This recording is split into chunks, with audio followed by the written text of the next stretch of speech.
Okay, so the last time we met, guys, we were talking about the debate between Jefferson and Hamilton. And just to clarify a few things, let's go back one more slide. What's happening here? Did all this.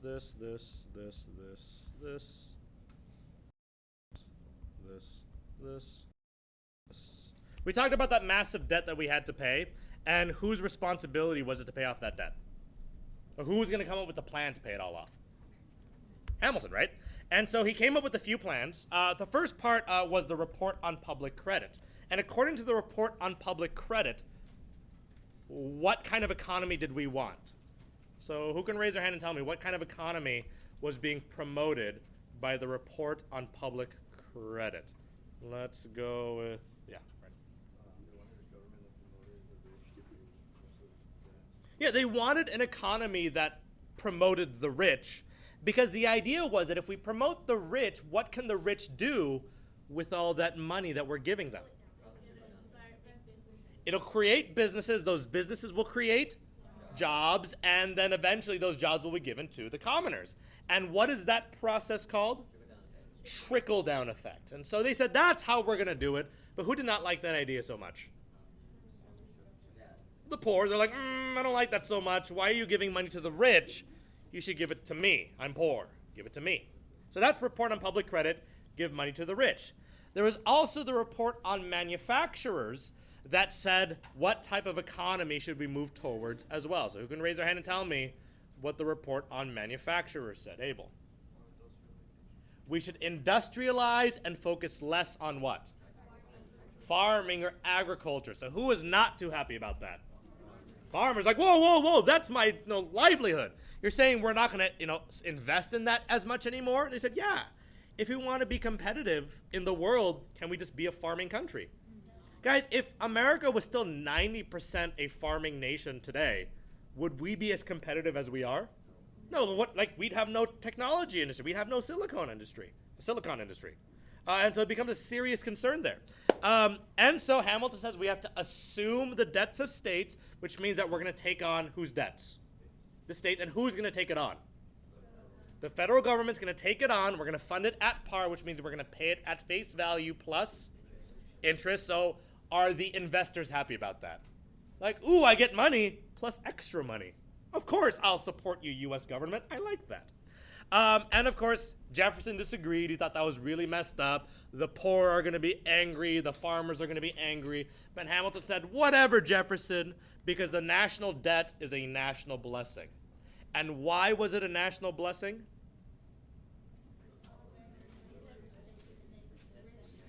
Because all Americans would be invested in the success of America, right? All investors would now care about the success of the United States. They wouldn't be so focused on the individual states anymore. They wouldn't be so focused on their own personal success, because would they want the United States to pay them back? Good. So everyone clear on what we've covered thus far? Awesome. Let us move forward. So Hamilton and Jefferson are debating back and forth, but ultimately we agree, or Congress votes to have assumption and funding at par. So we move forward with that idea. And Hamilton now is responsible for paying off this debt. So he said, aha, I have an idea. If I am now responsible for paying off this debt, by the way, how much is the debt? 22 million plus the federal debt, which is a total of how much? $76 million. If we now owe a $76 million debt, we're going to have to pay it off somehow. So Hamilton says, I know, Congress should make a bank. In fact, Congress should make the first bank of the U.S. So we're going to create a national bank, or at least Hamilton wants to create a national bank called the First Bank of the U.S. I just like to call it the bus. So he said Congress should make a bus, the Bank of the United States, a national bank, if you will. So you should note that this is a national bank that he wants Congress to create. He said, it'll be great if we create this bank, because this bank, it'll be used to regulate commerce. What does that mean, regulate commerce? What does it mean to regulate commerce? What's another word for commerce? Trade. It'll regulate trade. So this new bank will help us regulate the economy, regulate trade, regulate commerce. So it'll help us regulate the economy. This new bank will also allow us to print currency. We can print currency now. What does that mean? We can print money, because do we need money to pay off our debt? Yeah, so we need something to do that. This new bank will also let us help to figure out which taxes to levy. So it'll also allow us to figure out which taxes to levy. What does it mean to levy taxes? Not get rid of them. It's the opposite of that. To create or pass. So levy just means to impose or pass. So we should create this bank to help us levy and figure out which taxes to impose. That'll be great. It'll help us to stabilize the economy. Because we'll have all these powers. It'll help us stabilize the economy, this bank, if we create it. And lastly, I think that this bank will also be great because, what was that thing I was just thinking of? I lost my train of thought. Regulate, print, levy taxes, stable. Oh, we'll be able to sell government bonds. We'll be able to sell government bonds.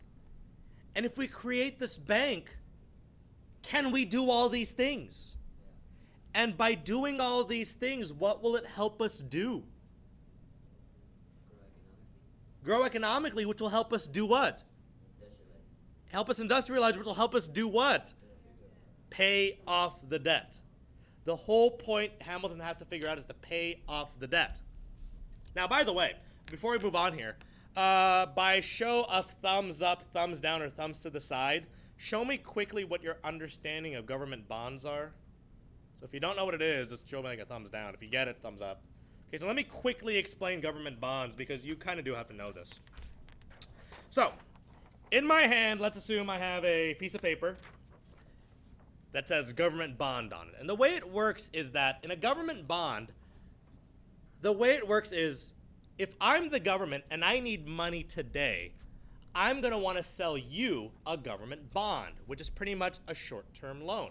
So you're going to go ahead and loan me $100 today. And I'm going to go ahead and give you this piece of paper. And this piece of paper says $100. And it's a promise that if you give me $100 today, in 10 years, and the terms are always a little bit different, but in 10 years, I'll give you back $110. Guaranteed. I promise to give you $110 in 10 years. So in 10 years, would you be making money? Sure. So it's pretty much a short-term loan. And you can buy more than one government bond. You can buy like 1,000 $100 government bonds. But does that make sense to everyone so far? Okay. You give me $100 today. In 10 years, I give you back $110. Now, how might the U.S. government benefit from selling government bonds today? How is it good for me to sell bonds today? It'll make me rich in the future. How? Today. You're right. But how am I going to become rich in the future? What do I have to do today with the money that you've given me? What can I do with it now that you give me $100 today? I can invest it. And if I invest it in businesses or corporations, roads even, is that going to help my economy grow? And if my economy grows stronger, in 10 years, might I be able to turn your $100 into $150? Sure. So now, 10 years later, your $100 that you gave me, I've been able to turn that into $150 because I invested it. And so now I'm going to give you back after 10 years $110. So did you benefit from giving me $100? Yes, you did. You made $10. Do you also benefit from the fact that the economy is now stronger? Sure. And did I, as a government, also benefit? I was able to pay off my debts, and did I increase my economy? So that's why bonds are helpful. And the nice thing about bonds, folks, is that bonds are guaranteed. If you put your money in the stock market, and so you put $100 in the stock market, can they guarantee that in 10 years you'll have like $110? In a stock market, they can't, because sometimes the stock market might fall. But a government bond, if you buy it today at 3%, in 10 years, you will get 3% regardless of how the economy looks. That's so a government bond is guaranteed. So if you're weary about putting your money somewhere, government bonds are guaranteed, whereas stocks are not so much. But anyway, is this supposed to help the U.S. economy, according to Alexander Hamilton? Yeah. He's like, yeah, we should totally do this. But Thomas Jefferson says, I don't know. So here's what I want you to do. Take out that sheet I gave you guys on Friday that listed all the powers of the president, or Article 1 of Article 2 of the president, and I want you to turn to the back side that says Article 1 of the U.S. Constitution here. What I want you to do in the next 3 or 4 minutes is to read through Article 1 of the U.S. Constitution and tell me where you think Hamilton got the idea that he could create a bank of the U.S. Okay, so just like we did with Washington and the cabinet, I want you to read through Article 1 of the U.S.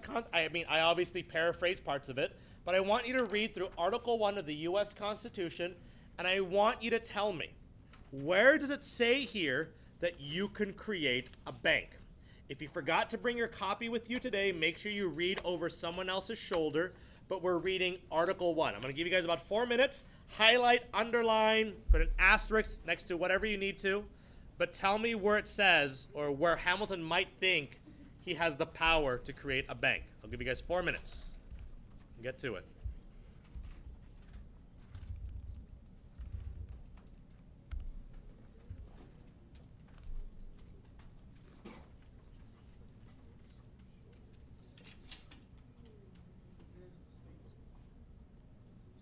Where in that does it say that Hamilton might have the power to create a bank? So highlight, underline, and take a guess if you need to.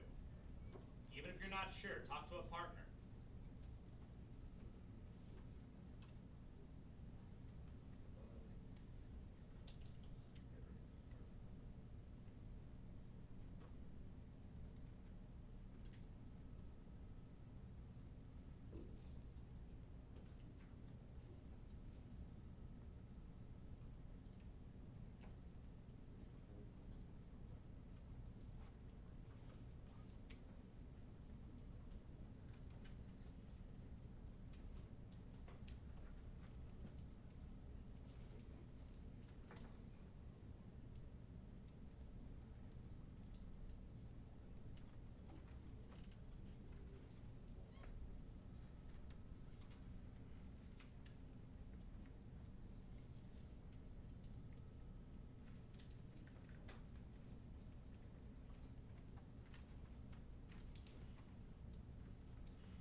Talk to a partner if you need to. And again, see if you guys agree.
So, let's call in a few people to see what you guys think. Now, the way I want you guys to cite this is I want you to say, in Article 1, Section 4, Clause 8 of the U.S. Constitution, it says this.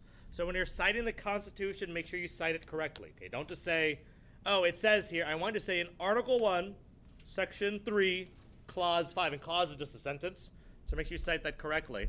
So let's go with Jasmine. Where might Hamilton have the idea to create a Bank of the United States?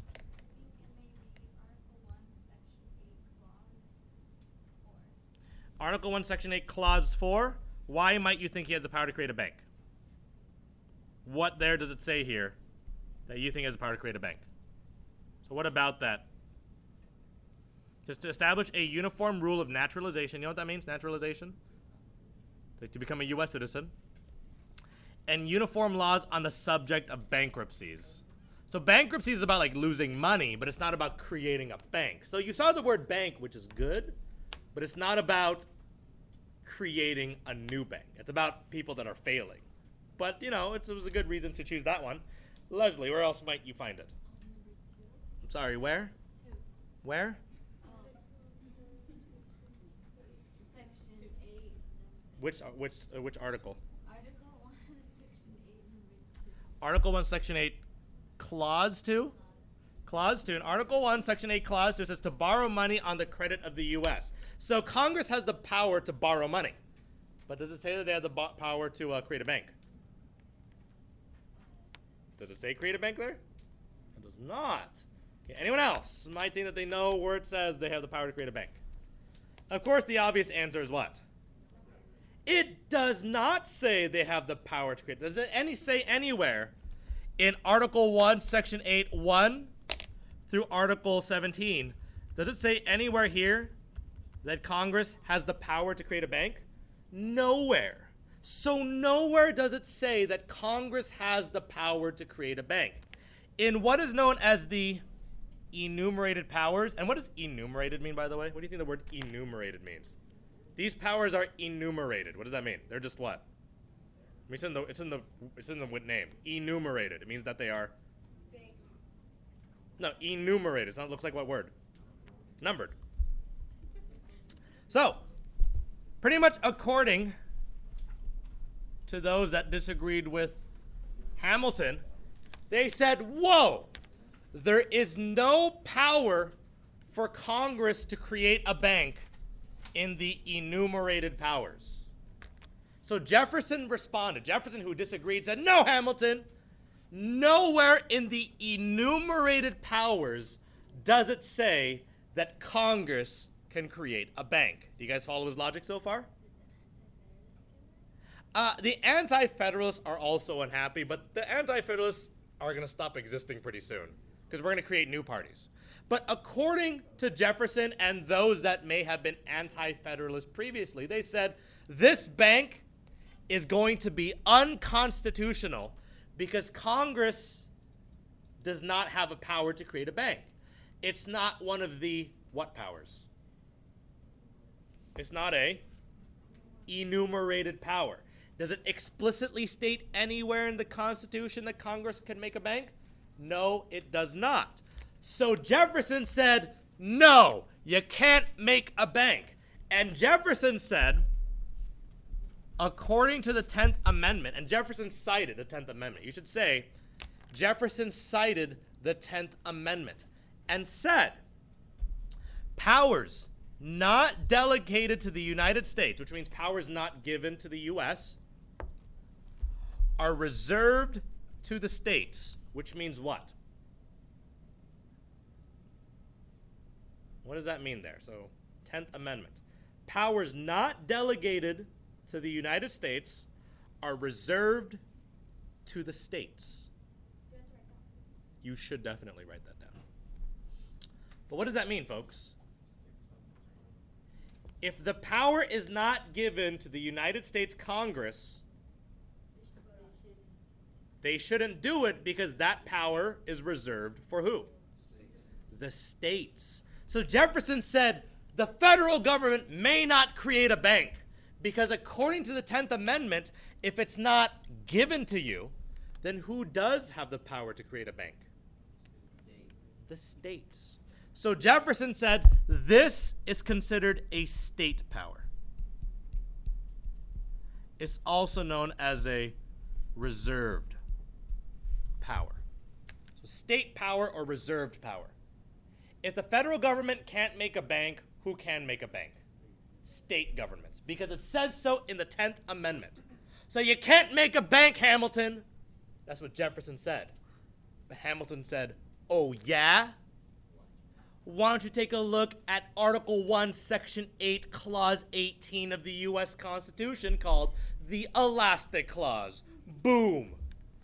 And Hamilton said, well, according to the U.S. Constitution, Jefferson, the Congress shall have power to make all laws which are necessary and proper for carrying into execution the foregoing powers, which means, and all other powers vested by this Constitution. Pretty much, Hamilton responded with the Elastic Clause, also known as Article 1, Section 8, Clause 18, or 1818, also known as the Necessary and Proper Clause. And what this means, folks, in Article 1, Section 8, Clause 18, is that, again, Congress shall be able to make all laws which shall be necessary and proper for carrying into execution the foregoing powers.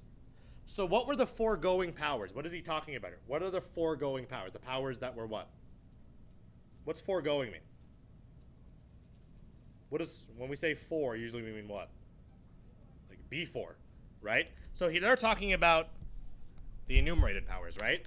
So what the Elastic Clause says is that we have any powers necessary to complete the enumerated powers. Congress shall have all powers necessary to complete the enumerated powers. So you guys definitely need to understand what the Elastic Clause is saying, is that Congress shall have any powers necessary to execute the enumerated powers. So what I mean by that is if Congress has the power to regulate commerce. Does Congress have that power to regulate commerce? According to the U.S. Constitution, does Congress have the power to regulate commerce? It does, right? So if Congress needs a bank to do that, does the Elastic Clause give Congress the power to make a bank? Because it's necessary and proper to execute that foregoing power. If Congress, for example, needs, let's say in order to regulate the commerce, we're going to need tax officials. Does it say anywhere in the U.S. Constitution that Congress can create tax officials? No, but do we need them to execute the power to tax? Yes, we do. And so is that considered necessary and proper? So according to Hamilton, does Congress have the power to create a bank? Because does he need it to execute the power to regulate trade, levy taxes, and print money? And are all three of those powers already in the U.S. Constitution? Are they in the U.S. Constitution? Print money, regulate trade, levy taxes? They are, right? That's Article 1, Clause 1, Clause 3, Clause 5. So Hamilton says, I need a bank. And so is Hamilton right? Hamilton's right about it. But isn't Jefferson also right? So this is the serious problem that we're going to have. Even today, folks, this is the most important problem we will have today. Is it a state power or a federal power? Every major debate today still happens because of these two statements, because we weren't very clear in the U.S. Constitution. Think about it, folks. Obamacare. Obama says that the federal government should decide health care. Republicans say that states should. Obamacare, Elastic Clause. Republicans, 10th Amendment. Gun control. If you believe that the federal government should regulate guns, that's Hamilton, the Elastic Clause. If you say individual states should have that right, that's 10th Amendment and Jefferson. Gay marriage. If you think that the national government should determine who can and can't get gay married, elastic clause in Hamilton. If you think that it should be up to the states, 10th Amendment, Jefferson. If you think that the national government should set emission standards for cars, Hamilton and elastic clause. If you think that each individual state should make their own, 10th Amendment, Jefferson. Slavery. The Civil War was caused by this also. The federal government should determine who should have slaves, or we should ban them all, or keep them all. Elastic clause, Hamilton. No, no, no. Each individual state should be able to decide if they can have slaves. Jefferson, 10th Amendment. Every serious debate or conversation in our country in the past and today is all about these two. Is it a state power or a federal power? Marijuana legalization. Is that a state power or federal power? Education, state power or federal power? We will continue this conversation tomorrow, folks. Have a wonderful day. I'll see you guys later.